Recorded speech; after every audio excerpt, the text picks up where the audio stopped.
কথায় আছে, মানুষের জীবনের প্রতিটি পরিচ্ছেদে রয়েছে নানা ইতিহাস। সঙ্গীতের সারেগামা পাকে যেমন একসাথে বেঁধে একটি সুন্দর গান তৈরি হয়, তেমনি পৃথিবীর উদ্ভিদ, প্রাণী, জলাশয়কে নিয়ে একটি সুন্দর পরিবেশ গড়ে ওঠে। নমস্কার, আমি সৌমি। রবীন্দ্রনাথ ঠাকুরের ১৬৩তম জন্মবার্ষিকীতে আমাদের এবারের গল্প বলাই, কলমে রবীন্দ্রনাথ ঠাকুর। দাদু, এটা কি গো? এটা একটা ছোট্ট কলা গাছ দাদু ভাই।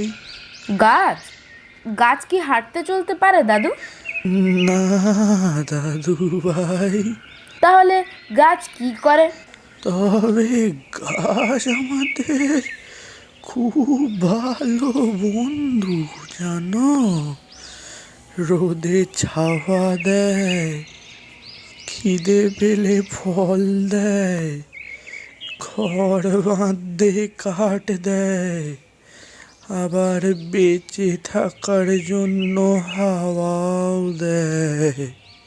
বুঝলে দাদু ভাই, তুমি যদি গাছকে ভালোবেসে বাঁচিয়ে রাখো, গাছও তোমায় ভালোবেসে অনেক কিছু দেবে।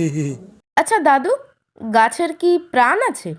ওই যে কলা গাছের পাশের গাছটায় আছে, ওইটায় একটু হাত দিয়ে দেখো তো দাদু ভাই। দাদুর কথা মতো বলাই কলা গাছের পাশের গাছটার পাতায় হাত দিয়ে কিছুটা সরে আসে। দাদু, ওটাকে ভয় পেও না দাদু ভাই, ওটা তো লজ্জাবতী গাছ, তাই তোমার পরশে লজ্জা পেয়ে ঘুটিয়ে গেছে। একটু পরেই দেখবে গাছটা আবার আগের মতো হয়ে গেছে। তাহলে কি বুঝলে দাদু ভাই, গাছেরও প্রাণ আছে তো? বলাই শিশুসুলভ সারল্যের সাথে মাথা নেড়ে বলে, হ্যাঁ। বলাই, কে কে ডাকে আমায়? অমল নাকি? হ্যাঁ খুড়োমশাই, তা বলাই কই? বলা একটু মাঠে আছে বাবা। মাঠে? মাঠে কি করছে ও?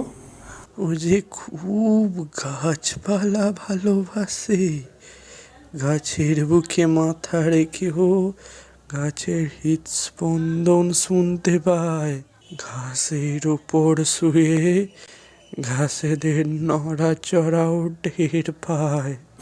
রাবিশ একটা। বলছি খুড়োমশাই, বলাইকে একবার ডেকে দিন তো। আচ্ছা বাবা, তুমি এখানে একটু বসো, আমি বলাইকে ডেকে আনছি। বলাই, ও বলাই। দাদুর গলা শুনে বলাই ছুটে আসে মাঠ থেকে। কি হয়েছে দাদু, ডাকছো কেন?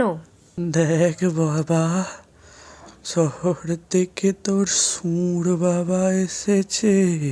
ও মা, তাই? তাহলে গিয়ে দেখি শহর থেকে আসা সুর বাবার কত বড় সুর।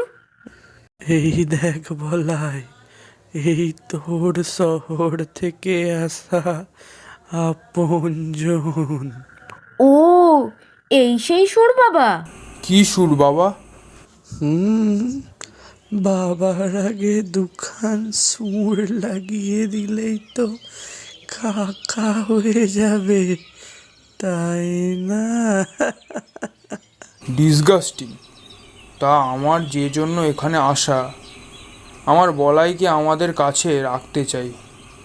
যতই হোক বলাই আমাদেরই বংশের ছেলে, আর তাছাড়া আপনারও তো বয়স বেড়েছে, তাই সব দিক বিবেচনা করেই আমি এই সিদ্ধান্ত নিয়েছি। বলাই, রেডি হও, আজ তুমি তোমার নিজের বাড়ি যাবে।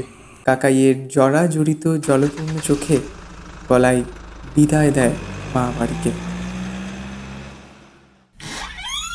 ও মা, কে এসেছে? আমাদের সেই ছোট্ট বলাই নাকি? বলাই, ইনি তোমার কাকিমা, ওনাকে প্রণাম করো। কাকাইয়ের কথা মতো বলাইও তাই করে। আস্তে আস্তে বলাই মানিয়ে নেয় শহরের পরিবেশের সাথে, কিন্তু তাতে তার গাছের প্রতি ভালোবাসায় একটুও ছেদ পড়েনি। কাকা কাকা, ওটা কি গাছ গো? ইস, বাড়ির সামনে এরকম একটা বিতিকিচ্ছিরি শিমুল গাছ বেড়ে উঠেছে। দাঁড়া, মালিকে বলে এটা উপড়ে ফেলতে বলি। বলাইয়ের বুকটা কেমন হু হু করে উঠল। এইটুকু ছোট্ট একটা বাচ্চা গাছ যে কিনা গুটি গুটি পায়ে বেড়ে উঠছে তার কিশোরে পৌঁছানোর জন্য, তাকে কিনা কাকা এভাবে তুলে ফেলে দেবে?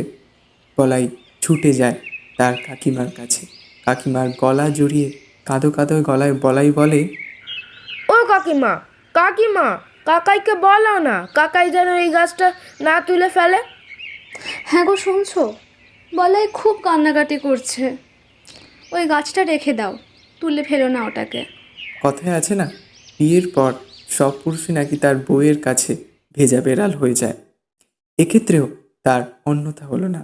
বলাইয়ের কান্নায় এবারের মতো সেই কচি শিশুসুলভ গাছটি কাকাইয়ের হাত থেকে রক্ষা পেল।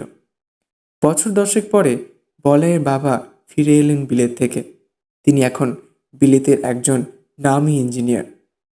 বলাইয়ের বাবা কিছুদিন পর তার ভাইকে বলল, বুঝলি ছোট, ছেলেটার যা মতিগতি দেখছি তাতে আমার ঠিক ভালো ঠেকছে না। সারা দিন খালি গাছ গাছ করেই মেতে আছে। আমার ইচ্ছা ও আমার মতোই একজন বিদেশের বড় ইঞ্জিনিয়ার হোক। তাই ভেবেছি ওকে আমি বিদেশে নিয়ে যাব। তুই ছোট বউকে বলে দিস ওর জন্য সব কিছু গোছ করে রাখতে। বলাইয়ের বাবার কথা মতো বলাইয়ের কাকিমাও তাই করে। মাতৃস্নেহপূর্ণ নারীর টান ছিন্ন করে বলাই গেল বিলেতে পড়তে। বলাইয়ের কাকিমার কাছে রয়ে গেল বলাইয়ের ছেঁড়া একপাটি জুতো, রবারের ফাটা গোলা ফিতে আর জানোয়ারের ছবিওয়ালা কয়েকটা গল্পের বই।